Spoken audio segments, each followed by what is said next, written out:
मुख्यमंत्री शिवराज सिंह चौहान दोपहर 3 बजे के बाद सबलगढ़ हेलीकॉप्टर के माध्यम से पहुंचे। उनके साथ राष्ट्रीय महामंत्री अमित चुग, केंद्रीय कृषि कल्याण मंत्री नरेंद्र सिंह तोमर, केंद्रीय इस्पात एवं नागरिक उड्डयन मंत्री ज्योतिरादित्य सिंधिया साथ आए। मुख्यमंत्री शिवराज सिंह चौहान ने सबसे पहले लाडली कन्याओं का पूजन किया, पंडित दीनदयाल उपाध्याय और श्यामा प्रसाद मुखर्जी के चित्र पर माल्यार्पण किया। इसके बाद मंच पर क्षेत्र के पूर्व विधायक स्वर्गीय मेहरबान सिंह रावत की तस्वीर का अनावरण कर पैतृक गांव स्थित उनकी मूर्ति का अनावरण किया। अनावरण करने के पश्चात मुख्यमंत्री शिवराज सिंह चौहान ने केंद्रीय मंत्री नरेंद्र सिंह तोमर और ज्योतिरादित्य सिंधिया के साथ मेहरबान सिंह रावत की पत्नी श्रीमती रेखा रावत उर्फ जीजी का माल्यार्पण कर स्वागत वंदन किया। उन्होंने उनका विशेष रूप से हालचाल पूछा और मंच पर आने के लिए धन्यवाद दिया। सबसे पहले केंद्रीय मंत्री ज्योतिरादित्य सिंधिया ने आम जनता को संबोधित किया, लेकिन उन्होंने कोई विशेष घोषणा नहीं की। नरेंद्र सिंह तोमर ने भी स्वर्गीय मेहरबान सिंह रावत के विषय में बोलकर पुरानी योजनाओं का नाम गिनाकर राज्य सरकार और केंद्र सरकार की तारीफ की, लेकिन कोई विशेष योजना का उल्लेख उन्होंने भी नहीं किया। मुख्यमंत्री शिवराज सिंह चौहान ने मांगरोल गांव में शासकीय विद्यालय का नाम स्वर्गीय मेहरबान सिंह रावत के नाम पर रखने की घोषणा की। शिवराज सिंह चौहान ने लाडली बहना योजना, लाडली लक्ष्मी योजना, अटार घाट के पुल की योजना को गिनाने के अलावा सेमई से लेकर विजयपुर तक बनने वाले 65 करोड़ से अधिक राशि के रोड का भूमि पूजन किया और मन से घोषणा की। इसके साथ ही 3 अमृत तालाब योजनाओं का और 1 ग्रेवल रोड का भूमि पूजन किया। शिवराज सिंह चौहान ने अपने सीमित भाषण में पूर्व विधायक स्वर्गीय मेहरबान सिंह रावत के विषय में कहा कि वह भाजपा के जुझारू कर्मठ नेता थे। वे जनता से सीधे जुड़े थे, जनता की सेवा की ललक उनमें बचपन से ही थी। वे पंच रहे, सरपंच रहे, मंडी अध्यक्ष रहे, विधायक रहे। उनको क्षेत्र की जनता सदैव याद रखेगी, उनके कार्यों को हमेशा याद रखा जाएगा। बचपन से ही जिले बनाने पर या क्षेत्र के लिए अन्य किसी विकास योजना पर कोई बात नहीं की। मुख्यमंत्री शिवराज सिंह चौहान के भाषण के दौरान ही तेज बारिश होने लगी। भाषण समाप्त कर अपने हेलीकॉप्टर के माध्यम से बामौर के लिए निकलना चाहते थे, लेकिन तेज बारिश होने से हेलीकॉप्टर का उड़ना संभव नहीं था। इसलिए तीनों नेतागण स्वर्गीय मेहरबान सिंह रावत की मूर्ति का अनावरण करने के लिए ग्राम मांगरोल चले गए। वहां से वापस आकर हेलीकॉप्टर में बैठकर आगे होने वाले कार्यक्रम के लिए रवाना हुए। प्रशासन द्वारा मुख्यमंत्री शिवराज सिंह चौहान की सभा की विशेष तैयारी की गई थी। सबलगढ़ को जिला बनाने की मांग को लेकर लंबे समय से आंदोलन कर रहे कांग्रेसी और मुख्य रूप से जिला बनाव समिति से कमल सिंह रावत, राकेश पाराशर, सुरेंद्र सिंह जादौन, अमर सिंह धाकड़, सोनपाल सिंह जादौन और सोनू फौजी ज्ञापन देने गए, तो इनका ज्ञापन मुख्यमंत्री ने न लेते हुए कलेक्टर को दिलवा दिया और इसके बाद सभी कांग्रेसियों को पुलिस ने अपनी निगरानी में बैठा लिया। मुख्यमंत्री के कार्यक्रम समाप्त होने जाने के बाद ही कांग्रेसियों को जाने दिया गया।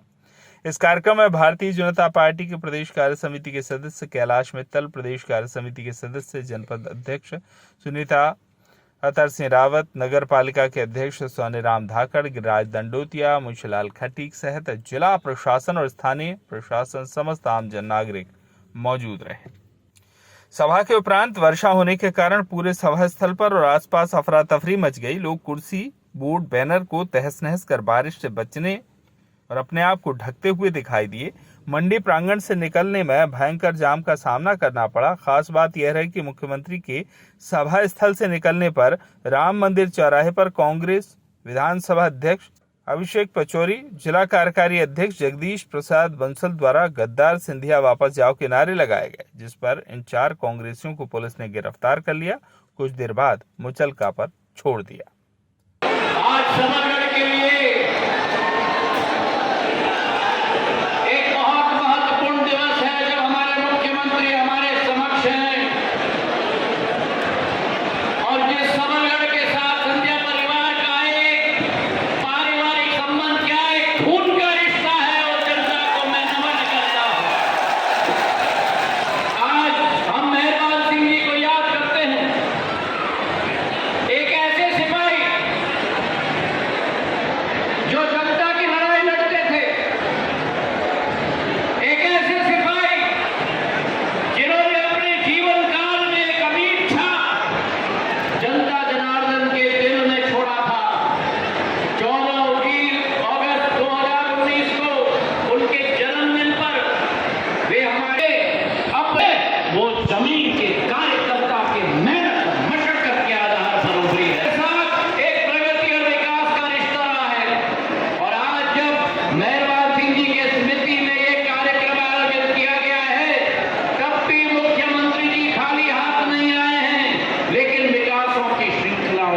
आज मुख्यमंत्री जी का दौरा था सबलगढ़ में और आप कुछ कहना चाहते हैं, बताएं अपनी बात क्या कहना चाहते हैं। नहीं, हम लोग अटल प्रोग्रेस वे के संबंध में जो मुख्यमंत्री जी ने मौके घोषणा की है वीडियो कॉन्फ्रेंसिंग में 3 कलेक्टर्स को उन्होंने बोला है कि रीसर्वे कराया जाएगा लघु सीमांत कृषकों के हितों को दृष्टिगत रखते हुए।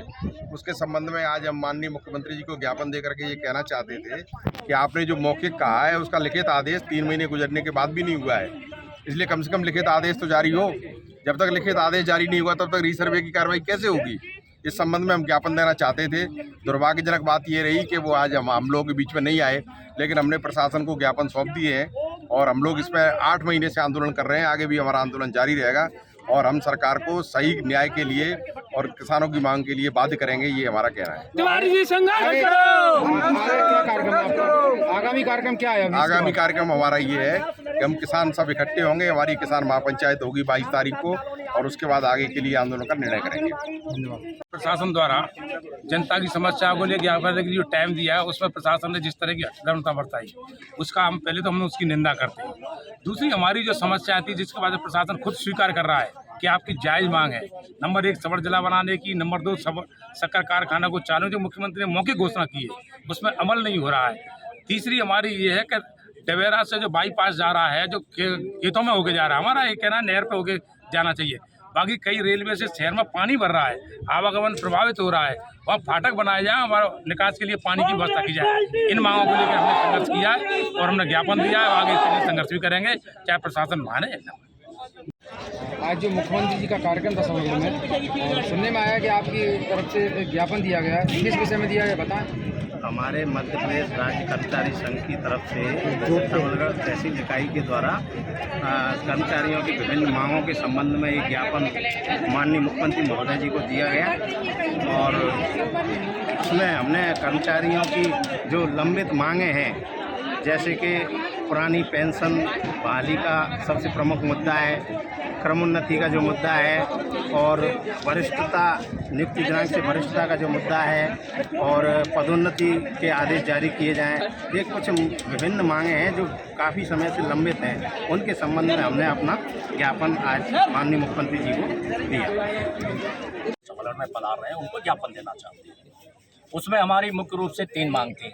नंबर 1 सबलगढ़ को जिला बनाया जाए, नंबर 2 रामपुर कला को नगर पंचायत घोषित किया जाए, नंबर 3 पे थी कि सबलगढ़ से श्यामपुर तक का जो रोड है उसकी हालत ऐसी है कि आए दिन दुर्घटनाएं हो रही हैं, कई ट्रैक्टर पलटे ट्रक पलट रहे हैं, उसका चौड़ीकरण किया जाए।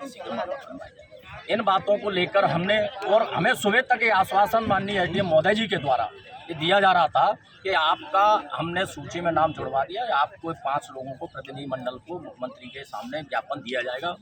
और टीआई साहब ने भी हमको गुमराह किया, उन्होंने हमें 1 बजे से कृषि उपज मंडी के हॉल में बैठा के रखा था कि आपको उस समय जब सीएम साहब आएंगे हेलीपैड पुलिस कस्टडी में तो आपको मिलवाया जाएगा। अभी हम जैसे सीएम साहब मांगरोल चले गए उसके बाद हमें आए तो हमको कहा गया कि आपको मिलवा रहे हैं, हमें अंदर कर ले आए, लेकिन हमारे साथ प्रशासन ने सरासर धोखा किया है, हमारे साथ चीटिंग की है और हम इसकी घोर निंदा करते हैं प्रशासन की और एसडीएम महोदय की।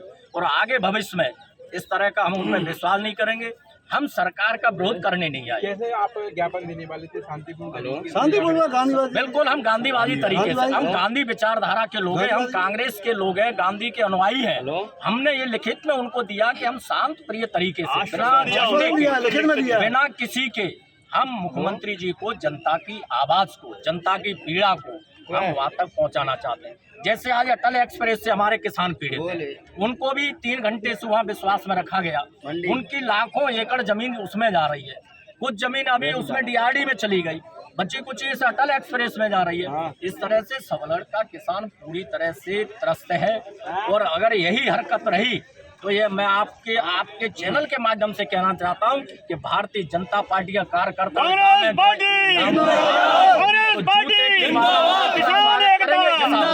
देखिए कहीं ना कहीं क्योंकि सीएम शिवराज सिंह चौहान लगातार सबलगढ़ जिला बनाओ का मुद्दा कई वर्षों से चला रहा है, तो हो सकता है कि आज उन्हें इसकी घोषणा करनी चाहिए थी, क्या कहेंगे? बिल्कुल इसकी घोषणा करनी चाहिए थी, हमें उम्मीद थी, हमें उम्मीद नहीं, हमारे पूरे सबलगढ़ के क्षेत्र के लोगों को उम्मीद थी कि शिवराज सिंह आज मध्य प्रदेश के जिस तरह से जिलाओं की सूची घोषित की जा रही है, सबलगढ़ का उसमें पहले नंबर पे। इससे पूर्व में भी कांग्रेसी सरकार में या स्वर्गीय सुरेश चौधरी जी जब विधायक थे तो उनके द्वारा भी सबलगढ़ को जिला बनाने की मुहिम पूरी तैयारी पे थी, लेकिन किसी कारणवश वो पूर्ण नहीं हो पाया।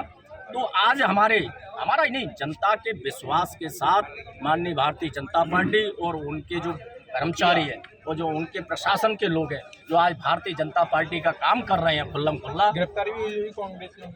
नहीं, आज गिरफ्तारी उन्होंने निगरानी में रखा है हमको। सबलगढ़ से रवि सोनी की रिपोर्ट।